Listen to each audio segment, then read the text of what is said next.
got that heat.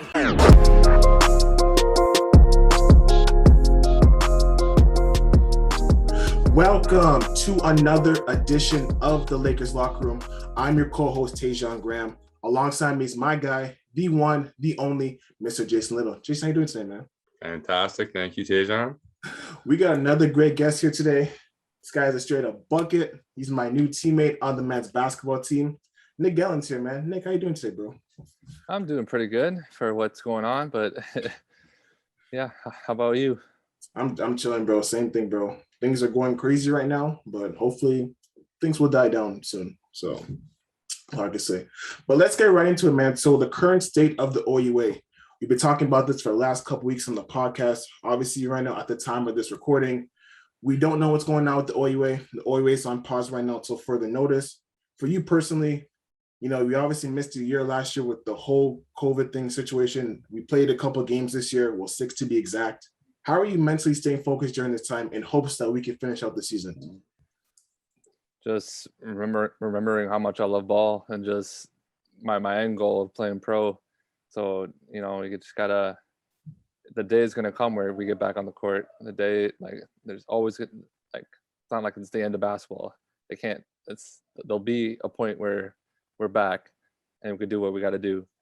So you just gotta do the little things that you can, and then when that day comes, show what you're made of. And we were talking about this last week on the podcast with the women's volleyball team. It's really frustrating for the teams that actually got off to a really good start. And we talked about this before we got on the air. Like, there's a lot of people that came back just to solely finish their eligibility. And now that because of this Omicron variant, they might not get the chance to finish. So it's really, really frustrating. But I've really kept this stance in the sense of I really hope that people can finish out the season, especially for the teams that may not have started off so great, but really have the urge, you know, to come out of the second half, play really well, and hopefully go for a playoff push or whatever. So that's my biggest thing. So speaking of that, obviously, like I said, we played 6 games. You know, we finished off the first time with the win against York, and we're 2-4 overall. Obviously, like I said, this is your first year here with the team. What are your thoughts on how the season has gone so far? For us, I think I'm more of a realistic type of person. So I looked at our schedule. You know, we got Carleton, Ryerson first two weekends back to back. It's like, okay. So it was a good challenge for all of us guys to see where we were at. And the Carleton games didn't really go the way we wanted to. I think, you know, we got a couple new guys who came from either transferred or young guys that are finally getting a shot after having to wait a year or two. But then the next weekend when we played Ryerson, we took the win. I think that was a good test and showed what we're capable of. We should have taken one more against York, so we should be at 3-3. Mm-hmm. But it is what it is. We know what we can do. That's what Coach harps on all the time. We know how good we can be. We've shown it.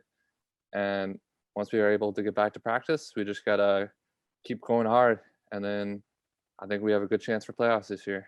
I totally agree. You were right. Like, I feel like that first York game, I feel like we should not have lost. But then again, it is what it is. I think we did a great job bouncing back the second game with the win, especially since we missed Shannon, who obviously he ended up fracturing his toe. The first York game, he ended up fracturing his toe, so he missed the second game, and that was a really good win. Like, you can tell that it was a really great grinding win in terms of people stepped up, people played really well. Like, Kev started his first game ever. Kev was let's go. No, but Nick, Jack was out of his mind. Jack was probably like a clipping. No, like Jack, that was the best I ever seen Jack play. I'm talking about both ends. I'm talking about hustle, hit, timely shots, confidence. Like, that was probably the best that I've ever seen our team play. Just seeing how happy coach was at the end. Coach is like bleep, yes, like, let's go. Can't say it on air, but like it just like Nick said, it just showed like the potential of this team. And I've been saying it from like training camp. Like, yo, like I looked around at training camp, I'm like, we actually have a chance to like really win. And when Coach said in that, Nick, I don't know if you remember it, when Coach said it that day in the locker room, I think during one of our preseason games, he's like, I think we can win it all. Like, you actually felt like he actually meant it. So you're like, okay, yeah, I'm like, this guy really, really means it.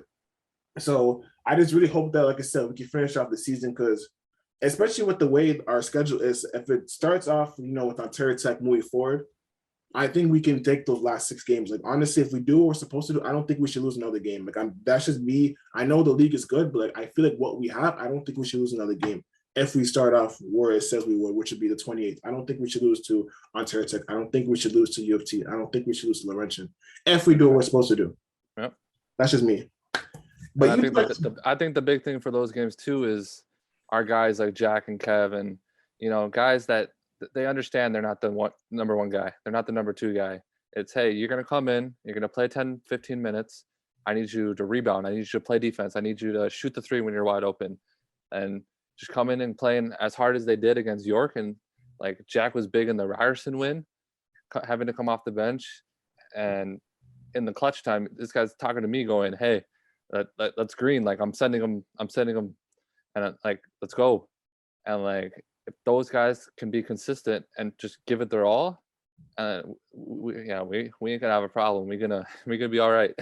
I agree. Speaking of that Ryerson game, man, obviously we lost the first 2 games to Carleton. And like I said, because of the schedule, we only had 2 home games. So that first game against Ryerson was crazy. Double overtime.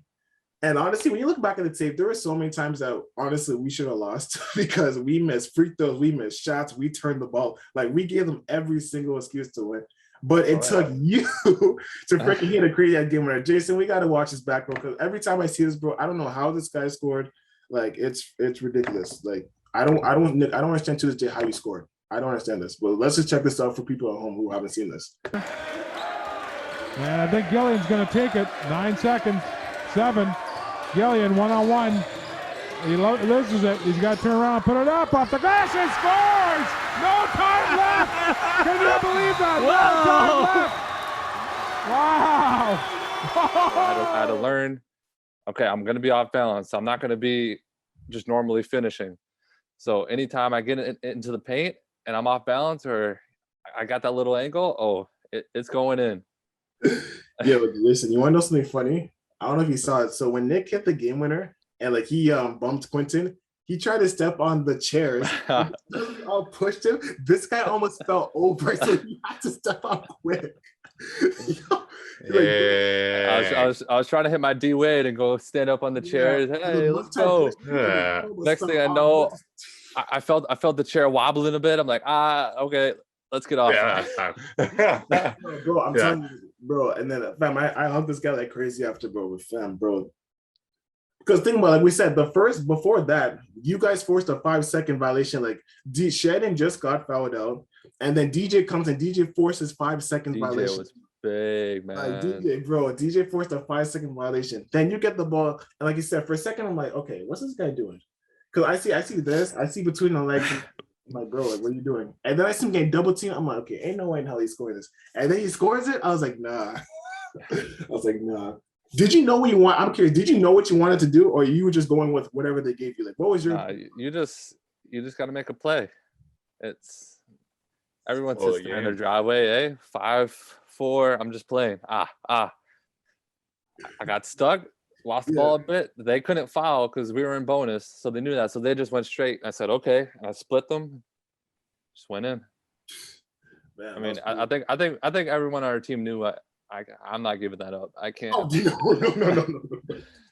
So I don't know. That's that moment you dream of, and I just thankful it went in. Was that your first ever game winner, or? Yeah, I've had game tying shots, but yeah, that should have been a buzzer. They put back 0.3 on the it's a buzzer beater. That was dumb. But yeah, it's more than just that. I like the plays that led up to it. Jack coming up to me like, hey, I got you right here, bro. And then we force the 5-second. We get the crucial steal when we need it. And then even our guys come in. DJ gets a crucial steal and layup. Like, I wasn't just me making the game-winning play and just being the hero. That was every single man who touched the court, even the bench man. That was all the fans. Like, the fans were unbelievable that game. I never heard the fans that loud. Yeah, it took a culmination of everything. Yeah, like even the play before DJ forced the 5 seconds, David would probably, and we all love David B, but like David would probably tell you he was probably playing his worst game I've ever seen. Right. Like David was like not. He'd be the first one to tell you like, bro, like I was not good. So even before that play, David hit a 3 because we were down 4. David hit the 3 to put us down 1, and then Shannon gets fouled out over some stupid call. I don't know how it is, but like it just goes to show you that even when people play bad or even when people have different roles, people are able to step up and get us a win, right? Yep. And like I said, that just shows you the potential of this team. But obviously, everyone knows in this league that you can never get too high, you can never get too low. And when you looked at the tape, you can see how pissed the Ryerson people were. And obviously, I didn't play that weekend, but I was telling a couple guys, hey, yo, like, they're probably gonna come back the next day, probably pissed off because when it's Ryerson or Carlton, all these top dogs, like you're not supposed to lose to Nipissing. Yeah. And once I saw that, they got off the 10-0 lead, I was like, oh damn, this is gonna be a long one. And then we end up getting stopped. But it just shows you, like in this league, that you can never get too high because look, the game was played like 10 hours later, and it was a completely different result, right? Mm-hmm. I think that's like the biggest thing that people should learn, that you should never get too high, never get too low. Like, yeah, you can celebrate the game for probably 1-2 minutes after the game, but then after that, we have another game to play. Mm-hmm. Yeah, for sure. But like I said, this is your first year here, and just switching gears a little bit. Obviously, you always had different experience on Goma where the winning wasn't as much as possible, and you come here and obviously you ingratiate into this, this new group, a lot of new guys, a lot of moving pieces, things like that. You can tell that everyone on our team is pretty cool. Like we're all pretty close knit. We all love to have fun. Yeah. What's it been like, with your experience here versus Algoma in terms of, the team chemistry off the court and stuff like that? Like, has it been an easy adjustment for you to come into the situation, or did it take you some time to really get ingratiated with our team? What I liked and the big reason why I transferred was Algoma, it was a reset, kind of new coach. We brought in a bunch of new guys, they're going to take a little while to learn and adjust, which is fine. But at that point in my career, like I'm ready to win. I'm ready to, make that push. So when I got over here and all the guys, the big thing was just seeing the talent. Like we have guys that could just hoop, like, and so it wasn't too hard. Like I didn't have to sit there and talk to these guys and be like, hey, like you gotta do this defensively. I think you should be doing this. Like I could just talk to guys and just talk about minor things like, hey, I think I just need you to space out a little more to the corner. So when I drive, like I'll get you that kick and you're gonna shoot, like just a little easy adjustment. So the adjustment period was pretty quick. I feel like guys gelled with me pretty quick. I kind of started figuring out the other guys and gelled quick. And yeah. Every year, obviously, people go through, a transition process in terms of, people get better year after year after year. Obviously, from Algoma to here, what do you think has been the biggest part of your game that's really improved to give you the opportunity to be, a top player on the team and be able to have an opportunity to be the focal point of offense? Because I've seen you with a couple of young guys, teach them some of your moves and counters and stuff like that. So what would you say has been the biggest part of your game that has improved since you left Algoma and it came here? Well, we haven't really been able to have much time from Algoma to here to get better.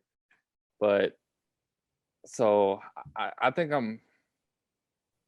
the difference from Algoma to here, I would say is just still trying to be more of a leader. Like I'm at the point in my career where like there's different things that I could still learn, but it's not as much as I was as a rookie. So obviously it's trying to get into the gym with the young guys and showing them what I can do and just trying to answer all the questions that they got. And for me, it's just been be more of a leader, like in game, out of game. Like everyone knows, like in game, like they can come up to me, they can ask me what to do, like I'll give them an answer, and it's straightforward like that. But it's more when we're not on the court, like just trying to be more social with guys, which I still feel like I need to get better at. And yeah, that's the big thing I think in my point in my career right here, right now, from Algoma to Nipissing, is just be more of a leader. There's obviously a 1-year layover in terms of when you obviously left Algoma. Then last year we had no season, and then we had this season. And Jason's always big on this part, the identity crisis, especially, having basketball taken away from you for a year, things like that. And obviously with your situation, being from the States, like Jason always asks this question, like, did you go through a big identity crisis when basketball really wasn't stealing my question? Yeah. You can jump in if you want to ask the rest of it, but yeah. Well, the big thing with that was, I've been playing basketball since third grade. Like there hasn't been a lot of days where I couldn't just go play on my team and go to the gym and just play. All of a sudden I'm sitting here months on end, stuck in a house or barely able to go outside, and it's just like, oh, like what else do I do? Like everything, only thing that's ever been in my mind is basketball. So you're sitting there and you basically take that away. Like I didn't know what to do. So I mean, I picked up some stuff. I mean, I'm an avid chess player now. I had to try to exercise my mind a bit. So I think that was definitely an interesting time. I mean, we're back now, so I can Yeah. thankfully just play ball now. But Yeah. yeah, that was definitely an interesting time. Yeah, I don't know. I feel like everyone's got mostly the same experience about what happened. Yeah. Jason, did you ever play chess real quick? Like, I have. I'd say I'm a mediocre player. okay. But I will say there's one time I played a math teacher and this guy beat me in 3 moves, and I was like, dude, Oh, wait, what I know happened? what you're talking about. Yep. They try to do that. That's the craziest. They try to do that. Man, that stuff's wild. Oh yeah. Some people at chess, that's just crazy. It's like, how are you so good? Nah, Nick's like that still. Like Nick's new pregame routine has been playing me in chess. He beat me every time, but I'm not as bad as you probably thought I was. I'm probably better than you thought I was. Oh yeah, you put up a fight. No, That's all you can do at the end of the day. no, trust me. I'm gonna get this guy soon. Trust me, I will beat him when it's all said and done. I will beat him. But for real, like the main question I have regarding chess, because the one thing I've always loved about chess is that you can really see. I feel like chess can really correlate to life and sports in the sense that it really shows you how people think. Like Yeah. I feel like chess can show how people think in the sense of if people want to play too fast and like say go, try to beat people in 3 moves, that means okay, people are fast thinkers, people go. And people are, trying to be really defensive and try to defend tonight, then okay, people or the king, sorry, people are like, trying to take their time and be methodical and things like that. For you personally, since you've really picked up chess, which I think you said was like over a year ago, you've been really into it. Have you kind of used chess in a sense that it kind of helped you, like the way you have to think about chess is kind of the way you have to move on the basketball court? Like, have you been able to make that correlation that's kind of helped you become a better player because you've had chess? I think not more so that way. I think it's still more the other way. Like my basketball and how I'm disciplined for that helps my chess. Okay. Because I was talking with one of my chess friends who's pretty good, and the cool thing is he's like, I would love to be in your position right now, like of not knowing much, because there's so much to learn and so much to do that he already knows at this point. Like for his learning left is like this much. I have so much to learn, and that's the fun in it, is to study and to learn. And basically, like basketball wise, like I already study, I watch film, I discipline myself, I go practice moves, I go do everything. So it's more so just been fun to kind of be on the flip side of that and like get my butt kicked in chess and be like, oh, what did I do wrong? Like, let me go study this and do this. So so I haven't been able to make it the opposite connection yet. It's been more so just basketball to chess versus chess to basketball. Okay. But hopefully maybe a little bit down the line I can maybe do more so that way. Yeah.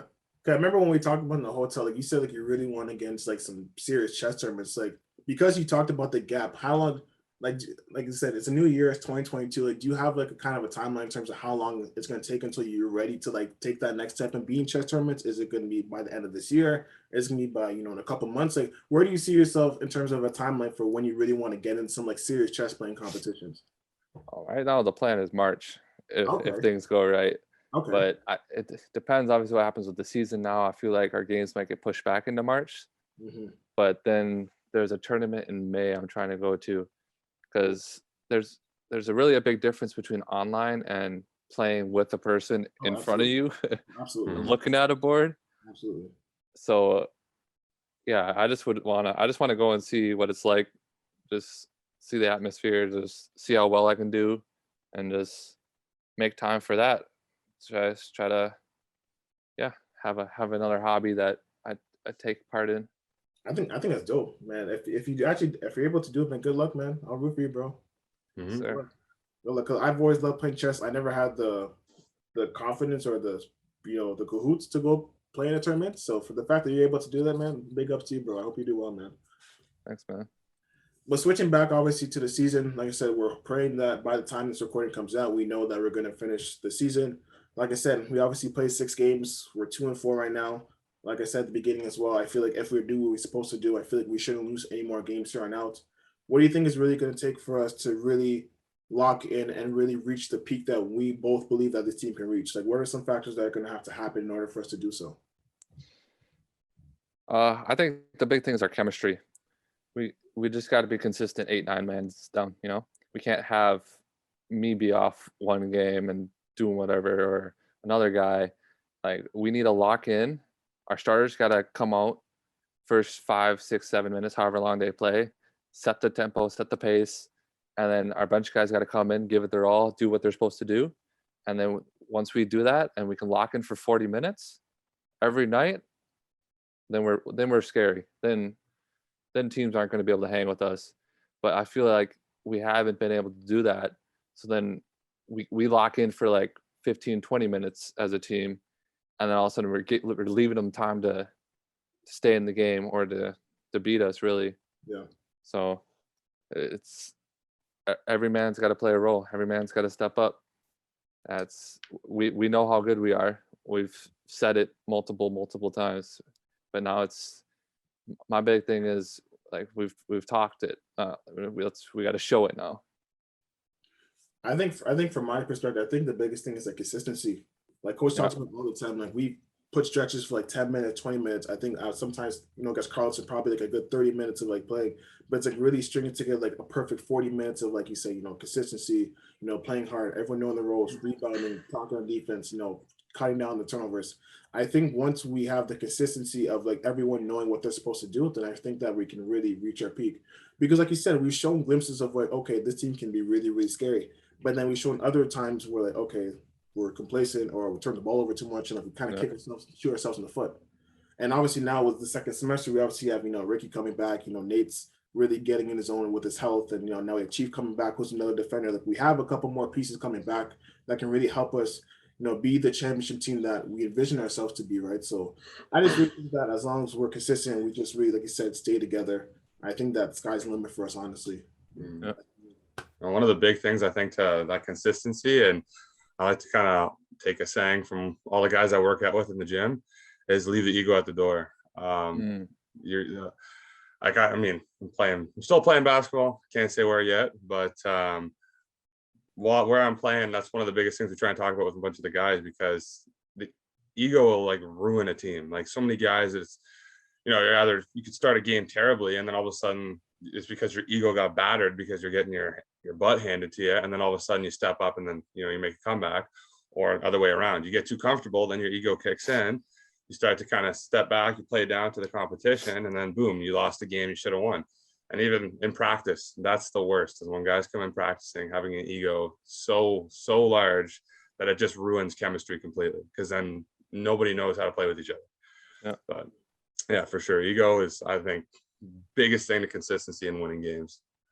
Especially the fact that Nick knows, is like, if you look at our door and our change room, it says check ego at door. And people always have to like slap it before the game, right? So 100% right. Well, next, appreciative for you to come on. I really appreciate it. So now we're getting to a quick hitter segment. So this is the part of the podcast where we ask our guests a question. They have to answer as fast as possible. So Jason, do you have the questions ready? Ready whenever you are. Let's see how Nick does. I'm actually curious to see. We have a time limit of 1 minute and 30 seconds to answer all the questions, and no one's done it yet. No, I'm just kidding. I was gonna say. Quick disclaimer though, when we first started this podcast, I actually wanted to try to have people answer all these within a minute. I really did. I just don't think that people are just too slow in this. They just can't do it. So maybe a minute per question, and even that. No, not too long. Anyways, first question. I think I know the answer, but Nick, who's your favorite musical artist? I'm big on M. I like Eminem. Respects. Yeah, let's go. Of course, he's always gonna be one of the GOATs. I think I The said goat. The goat. I think I say Juice WRLD. Yeah, Juice is up there too, but I've been messing with M longer, and I just know he's better. So That's fair. The best. All right, an artist or song you have on repeat? I knew you guys were gonna throw this out. I don't listen to music like that, but let's see. Yeah, I don't know. I just have right now. I listen to anything like with Juice WRLD right now. Really, I don't really have favorites. Okay. I'm Okay. not big on music. That works. That's the artist. I'm gonna change up this question then since we do sports. So, what's the favorite pair of kicks you've ever rocked? Honestly, just Hyper Dunks. Oh, Really? Yeah, I was never big on let's buy $200 LeBron, like let's break the bank. Like Yeah. my mom would always just get me like good old Nike basic Hyper Dunks or whatever, and I swear every time I hooped in them, comfy, did everything I need to do. I'm like, okay. No, I'm with you on that, bro. As much I love LeBron, I never had LeBrons. Same thing, 2 bills. I'll say they're heavy as all heck. Yeah, The most goated pair I've ever worn is actually, Tanger Outlets in Ottawa. I got a pair of KD8s on clearance for like $90, the Ant Pearls, which crazy. They're going for like $300-400 now. They were the most comfortable and lightest shoes I've ever worn. But the only downside is like 2 years later, the bubble pops on the bottom of them. And man, trying to play with a pop bubble, that impossible. They're rolling your ankle for sure. Yeah, I don't hoop. I don't hoop in. I don't like Kyrie's. I don't like Adidas. Really? I don't like Adidas. I have a pair of LeBrons right now. Those black ones are LeBrons. Oh yeah. But they're not like the soldiers. Like they're not heavy. Yeah. As long as they're not heavy, they're fine. But I won't wear KDs. I won't wear Kobe's. Like I'm straight Nike. I don't know why all those other shoes just don't work for me. But Kyrie, honestly, I love my Kyries. Like I have Kyrie 5s and 6s. And it's crazy for me because remember, y'all know I have size 16 feet. I got big ass feet, so it's really hard for me to find kicks. So when I find kicks, trust me, it takes me a minute. But my favorite kicks I've ever worn that got stolen in my 5th year were my PG 1.5s. I love those kicks. Goated.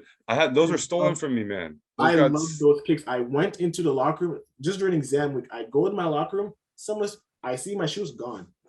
And I said to this day, I literally said this, why would someone steal size 16 shoes? They're clown shoes. Why would someone steal size 16 shoes? What are you going to do with size 16 shoes? Oh, here you go. Favorites right here, man. The brand new PG5s. PG got some good kicks. And these soles are the same as, I think it's the Kobe 12 Elites or something like that. So they're actually. I just picked up Donovan Mitchell's shoes, actually. I've heard they're actually super nice. Yeah, I got the Bel Airs. They look nice. Okay, nice. Tough. All right, Jason, you got the next question. Question number 4. Right. All-time favorite athlete. Kobe. Love it.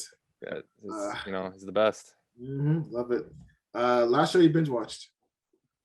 Last show I binged watched. Well, I just binge watched a show today, actually, and it was Cobra Kai. I heard about that show. Someone on the podcast last year said that Cobra Kai. Yeah, it's all right. They play the nostalgia card because it's based off the old Karate Kid movies, obviously. So they pull back to that a lot and use a lot of clips from that and like, oh, remember when this happened? You're like, yeah, but can you do something cool now? Like, but it's definitely worth watching if you like the old Karate Kid movies. Yeah, and I'm binge watching a show that Shannon put me on to, A Call for Life. Super good. I watched the first season, and some of the second actually. The first season is tough. I know. I'm on season 2, episode 4 tonight. I gotta watch that. It's super tough. It got canceled. They're like, damn. Yeah. Because right now I'm waiting for All American to come back because they're on break till February. But an offside topic, Jason. I just finished watching The Matrix last week, the new one. It's okay. I was getting ready. I was thinking about watching that today, actually. But man, I tried to get in to watch the new Spider-Man. Dude, that is sold out everywhere. Talking about it. And it's like I'm trying to go with like my girlfriend, and it's like, man, you find one seat, and that's the only seat. There's like to find a 2-seater is impossible unless you're sitting like front row blinding yourself. But nobody's doing that. I was lucky enough to see it back on like the 20th. Yeah, I wish. Is it good? Oh yeah. Well, it's okay. I wouldn't say the movie itself is good. Like the plot was just like whatever. but like just everything that happens, and like it's obviously worth seeing, and like a lot of cool happens. But yeah. You got next one, Jason. Question number 6. If you could spend a day with someone dead or alive, who would it be? It'd probably be Michael Jordan, honestly. Even though Kobe's my favorite, just I don't know, just to be able to hang out with Jordan, like, and just talk about all the things that he went through, and just about the '90s, like that's just it's interesting for me more so than what Kobe went through. Wait, so let me guess you. In the LeBron or Jordan debate, you Jordan? Oh yeah, Jordan. Okay. I do not remember the answer to this question because we've had pizza before. I don't remember the answer to this question, so I'm very curious. Do you like pineapple on your pizza? No. Go, hey, that's another check. Yeah, I'll eat it if it's like obviously like the only thing there, because you know I'm a big boy, I need my food. But I'm gonna be honest with you. Jason. Like a lot of people that have said no have said that part after. So even though you're winning, it's not clear cut. Like hell no, I'm not doing that. Like a lot of people would But it's say, like, would you? But they would never go out of their way. no, like I if you have know, the option between like meat lovers or you know Hawaiian. I understand. yeah, but Hawaiian's the bottom. That's no, I understand. But last year on the podcast, when people were saying no, it was a definitive hell no. It was like Jason said, people will not go out of their way to do it. But if people saw it on, like for example, remember what Drew said? If you saw Papa, he's ripping it off. Like That's no true. one this year said that. It's been like, and That's it's been fair. like, yes, that's what I'm saying. Hey, greatest pizza story I've ever heard though was actually I witnessed. So Kevin, you know Kev. We had this other guy named Josh. He was one of the CJAP guys. He's played at Bedford. Josh. And Josh. we were playing up in Josh. Sudbury against Laurentian. So we were getting pizza, and we pair up, right? And you get a little extra large for the two of you. Yeah. So he was like, "Yeah, Kev, you can go ahead and pick." And assuming I know it you're was talking about. your meat lovers or something like that. And Kev, of all the decisions, picks vegetarian. And I've never seen a man so disappointed in his life. It was Kevin never was allowed to make a decision for the rest of that day. And you know what's funny too? Josh the next day went with me, and then the first thing he said is no pineapple on pizza. No pineapple. So we had to get chicken. But whatever, bro. Shout out to my boy Josh, man. I love Josh, man. That's my guy. He's a legend. Miss that guy. Yeah. All right, you got another one. This is another one for Tejon. Milk before cereal or cereal before milk? It's 100% cereal before milk. Cool. Next question. What's a song that you will never forget the lyrics to?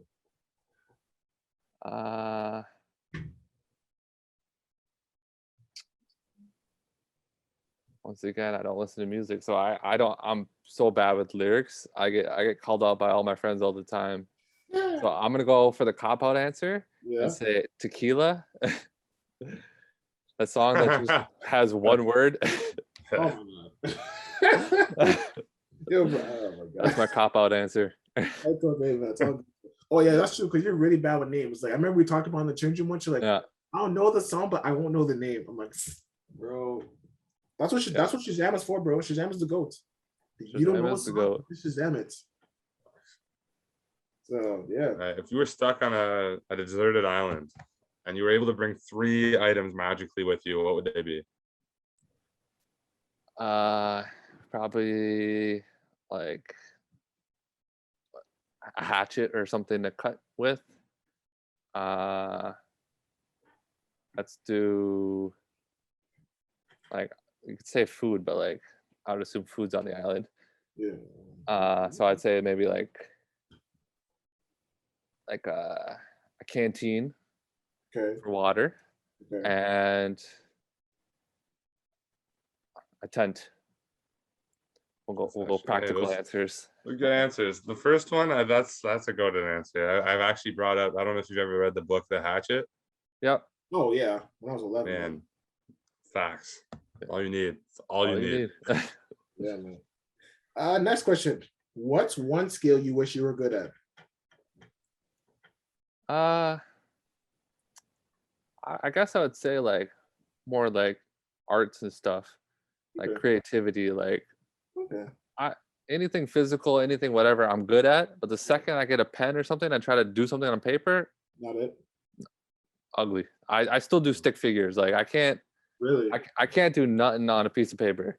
And like my one best friend's really into art and can do a lot of things, and I'm just like I can never. never do it, and I wish I could. I was the same way. Up until 8th grade, I was trash at art. And all of a sudden, by the 8th grade, I just randomly got good. I don't know what it is. I just got good. And then for 8th grade, 9th grade, I got an A in arts. I don't know what happened. I just got good. Like my 9th grade, like I got so good, I kid you not, that my painting was actually in the art gallery in our school for like, you know how to do like orientation night? That's how good it was. Actually weird. I don't know how to this day. Haven't done art since. So that was what, 2015? It's 2022. It's been 7 years. I haven't done since. But hey. Another funny art story about Josh. Guy comes up to Nicholas saying he enters fine arts, and I was asking about it. He said, "Oh, I think it's gonna be something easy, right?" And I was like, 3 weeks in, this guy comes back to me and says, "I made the wrong decision. This is not what I thought." This guy was at like the big hall there, and he had they had a guest come in, and they stripped naked, and they had to paint them naked. And like right after that, he was deuces out of that program. It was so funny. His reaction, priceless. All right. This is kind of a trippy one. Have you ever watched Rick and Morty? Yeah, I've seen episodes. Okay, perfect. So do you understand like alternate realities? Yeah. Okay. So I'll say in an alternate universe, you're you, but your whole timeline's different. What are you doing? So if you weren't playing basketball, Dang. I guess I'll just answer it like this: like if I wasn't doing basketball, what would I be doing? Yes. And I would say I would have went to University of Minnesota, just local university. Probably still been in business, and I really like finance and the money aspect of business. So I basically, this is going to be one of my backups way down the line, is like financial advising or something in that realm is what I think I would be doing in a different world right now. Okay, that's pretty good. Final question. I just thought of this, but I've seen it before, so I'm interested to hear your answer because you had a game winner. Would you rather have a game-winning 3 or a game-winning block? You got to do the 3, bro. I feel like after a game-winning block, you can't really celebrate it the same. Like, why not? What you mean? LeBron, I have that. Oh, let me see. If if a man tried to dunk on you, right up there, walk him up the rim to win the game. You tell me you're not getting hyped? Oh yeah, you're celebrating, but like a game-winning 3, the benches are clearing. Like, I can maybe hit my actual D-Wade moment and not get pushed off. I could. Game-winning block, you piece that, and then you just maybe flex on them a bit, and then you kind of walk off. No, that's what I feel like would happen. Which one do you want? Block or 3? I mean, honestly, the only reason I'm saying a 3 is for redemption, because every time I've gone for a game-winning 3, man, that's just been terrible. We had one. This was back in like high school. It was for a championship, and I got terrible pass. I blame it on the passer. Dropped the ball. Defender had enough time to close out, jacket, wash it back. It looks like it's going in, and then it just goes airball. Yeah, it's the most literally the most depressing thing ever. But yeah. If I could redeem myself, yes, I would say game-winning 3 for sure. Okay, that's fair. That's fair. But that's all the time we have. So Nick, man, I really appreciate you taking time to talk with us, man. I appreciate it, bro. Hey, thanks for having me on. It's been good. Like I said, hopefully by the time this comes out, we're back in North Bay. We can finish off our season. Let's go to the playoffs and let's get this chip. Yes, sir. And that's a wrap on another edition of the Lakers Locker Room. I want to thank my boy Nick Gehlen for joining us. You can find the videos in on YouTube and listen to full interview on all podcast streaming platforms. Peace.